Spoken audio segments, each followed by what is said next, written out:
ऐसा मौका आता है कि देश के तीसरी मर्तबा प्रधानमंत्री वज़ीर आज़म नरेंद्र मोदी नहीं बनेंगे, अगर उसमें हमारी ज़रूरत पड़ी तो हम यकीनन उसमें साथ देंगे, क्योंकि हमने एक पब्लिकली एक स्टैंड लिया है कि हम बीजेपी को रोकेंगे। साथ ही साथ मैं किशनगंज के अवाम का भी शुक्रिया अदा करूँगा कि जिन्होंने MIM पार्टी के हक़ में अपना वोट दिया, और जो हमारी कमज़ोरियाँ हैं हम कोशिश करेंगे उसको दूर करने के लिए।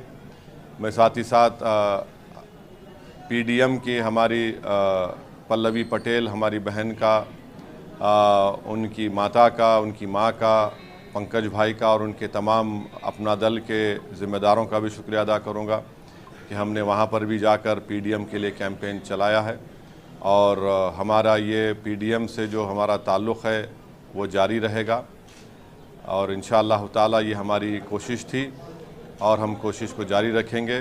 मैं तेलंगाना की अवाम का भी शुक्रिया अदा करता हूँ कि हमने उनसे अपील की थी कि जहाँ तक हो सके बीजेपी की कामयाबी को रोकें। उन तमाम हज़रात का मैं तहे दिल से शुक्रगुज़ार हूँ कि जिन्होंने खामोशी से इस मुहिम को चलाया, जिन्होंने आगे बढ़कर ये कोशिश की कि बीजेपी के बढ़ते हुए क़दमों को तेलंगाना में या उनकी कामयाबी को रोका जा सके। मैं उनका भी शुक्रिया अदा करता हूँ, क्योंकि 10 साल में बीजेपी ने जो नफ़रत की सियासत की थी उससे आज लोग तंग आ चुके हैं।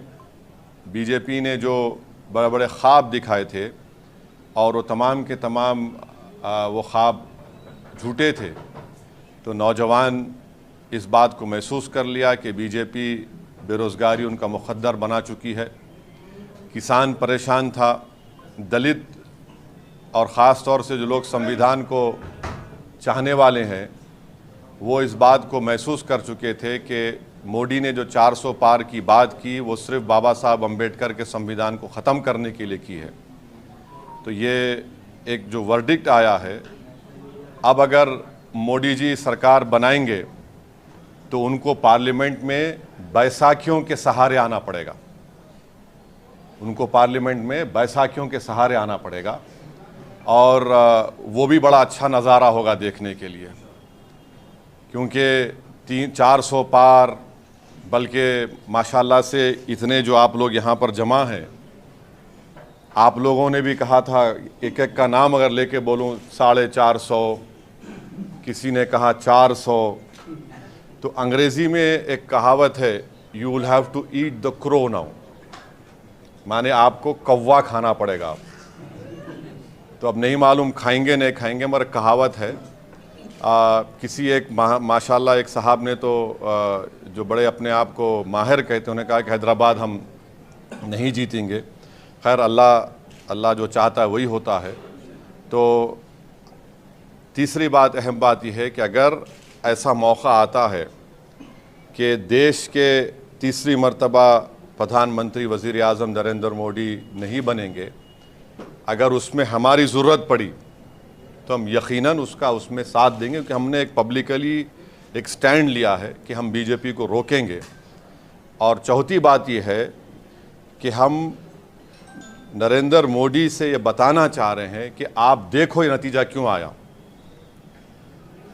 उनको सेल्फ इंट्रोस्पेक्शन करने की ज़रूरत है, और हम उम्मीद करते हैं कि पिछले 4 साल से जो लोग जेलों में सड़ रहे हैं उनकी फ़ौरन रिहाई अमल में लाई जाएगी क़ानूनी तरीक़े से। क्योंकि याद रखिए कि अगर आप कमज़ोर पे जुल्म करेंगे तो उस कमज़ोर की तकलीफ़ को ऊपर वाला सुनने वाला है। तो अब नहीं मालूम कि फ़ाइनल काउंटिंग होने के बाद कितने सीट बीजेपी लाएगी, मगर मुझे लगता है कि इंशाअल्लाह ताला वो मैजिक नंबर बीजेपी नहीं लाएगी। और क्या होगा, कल क्या होगा, परसों क्या होगा, तो ये हमारा इनिशियल रिएक्शन है। मैं आपके ज़रिए से रेवंत रेड्डी को मुबारकबाद देता हूँ कि उनकी पार्टी 8 लोकसभा सीट पर कामयाबी हासिल की, और महबूब नगर में भी हमने भी कोशिश की, कुछ 3000 वोट चिल्ला वोट से उनको कामयाबी नहीं मिली। सिकंदराबाद में मेजॉरिटी कम हुई है, और अफसोस की बात यह है कि बहुत से मुकामात पर पार्लियामेंट कॉन्स्टिट्यूंसी में खोल दो प्रमोद है तो बहुत से मुकामात पर हम ये देखे हैं कि टीआरएस के लोग ओपनली बीजेपी को सपोर्ट कर रहे थे। ये भी आवाम के सामने आ गया। ये क्यों किए मेरे को नहीं मालूम। ये एज अ पॉलिटिकल स्ट्रेटजी उनकी बहुत गलत स्ट्रेटजी थी। अब इसका क्या खमियाजा उनको अदा करना पड़ेगा वो जानते हैं, मगर ये बात फैक्ट है। तो ये 4-5 चीज़ें मुझे आप तक कहना था। अब आपके पास कोई सवाल एक सुनिए, आपके पास 5 से 10 मिनट का वक़्त है। मेरे को नमाज़ पढ़ना है मगरिब की, बशीर साहब को भी पढ़ना है और मगरिब का नमाज का वक्त जल्दी ख़त्म हो जाता तो